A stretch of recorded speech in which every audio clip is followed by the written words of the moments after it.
Les extendeurs Wi-Fi à double bande et prise murale constituent la manière la plus rapide et la plus facile d'étendre votre couverture Wi-Fi. Pour démarrer, déballez votre extendeur. Ensuite, branchez l'extendeur à une prise électrique. Nous recommandons de compléter l'installation de base dans la même pièce que votre routeur existant. Le voyant LED de mise sous tension s'allume d'une couleur bleue unie. Vous pouvez installer l'extendeur BrowseTrend en utilisant deux méthodes différentes, soit via l'interface utilisateur web, soit en appuyant sur le bouton WPS. Pour commencer avec l'installation de l'interface utilisateur web, vous pouvez utiliser votre smartphone, votre tablette ou votre PC. Ensuite, utilisez un appareil Wi-Fi pour vous connecter à l'extendeur. Le nom du réseau par défaut de l'extendeur est BrowseTrend-EXT. Aucun mot de passe Wi-Fi n'est requis pour la connexion initiale. Une fois connecté à l'extendeur, vous serez redirigé vers la page d'installation rapide. Sinon, veuillez saisir le nom de domaine dans la barre d'adresse du navigateur Internet. Au cours de la première connexion, définissez le mot de passe de connexion administrateur pour l'extendeur. Veuillez le noter sur un bout de papier pour vos futures connexions. Voici une liste des réseaux Wi-Fi disponibles à proximité. Sélectionnez le nom de réseau du routeur existant que vous voulez étendre.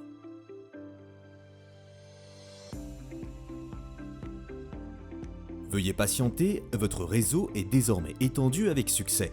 Voici les noms de vos nouveaux réseaux à double bande. Une fois que la LED s'éclaire en bleu uni, votre extendeur a établi une connexion optimale avec votre routeur et améliore le signal Wi-Fi.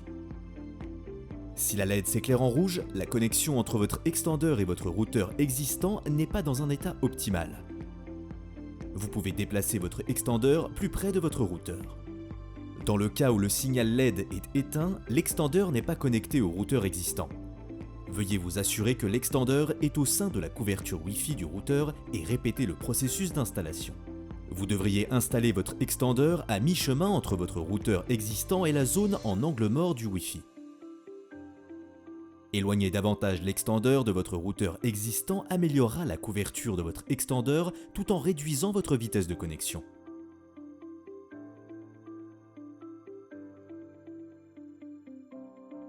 Débranchez maintenant l'extendeur et déplacez-le vers un nouvel emplacement adapté. Veuillez ne pas installer votre extendeur à un endroit où le signal Wi-Fi du routeur n'est pas disponible.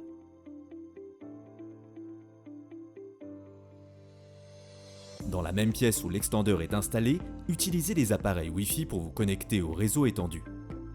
L'extendeur utilise le nom de votre Wi-Fi existant et ajoute un tiret bas suivi de EXT ou un tiret bas suivi de 5G EXT à la fin. Par défaut, le mot de passe Wi-Fi est le même que celui de votre routeur existant. Une fois connecté, vous pouvez déplacer les appareils Wi-Fi vers des zones avec un signal Wi-Fi faible en provenance du routeur. Vous pouvez aussi effectuer l'installation en appuyant sur le bouton WPS. Veuillez vous assurer que votre routeur existant a un bouton WPS. Sinon, vous devriez installer en utilisant l'interface utilisateur web. Appuyez sur le bouton WPS sur votre routeur. Le statut de la LED du WPS sur votre routeur devrait changer de couleur. Ensuite, appuyez sur le bouton WPS de l'extendeur dans un délai de 2 minutes. Lorsque la LED WPS clignote, l'extendeur essaie de se connecter au routeur existant.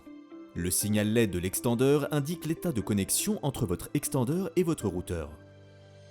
Votre extendeur Wi-Fi BrowseTrend est désormais complètement installé et prêt à fonctionner. Dans le cas où vous auriez besoin d'une assistance, veuillez nous contacter pour de l'aide. Merci de votre achat.